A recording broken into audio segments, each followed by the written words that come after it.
我一直好想記低我記憶入面嘅香港。大個之後，我先發現，原來我嘅記憶好多時都同地方有關。諗起一件事，就會諗返起嗰個地方。去到一個地方，又會諗返起嗰度嘅人同發生過嘅事。好似人生入邊每一件事，都變成咗地圖上面大大小小嘅標記。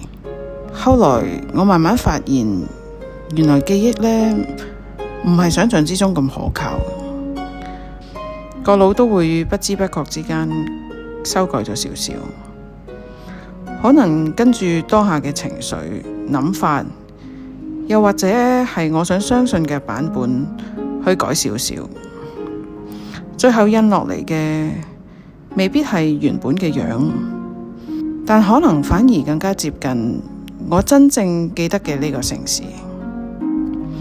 呢張畫完成之後，比起原本重咗6g，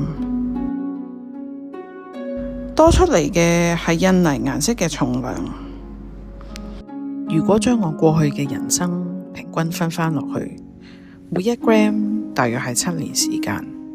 張地圖所標示嘅並唔係真實嘅距離，而係以時間為單位嘅個人記認。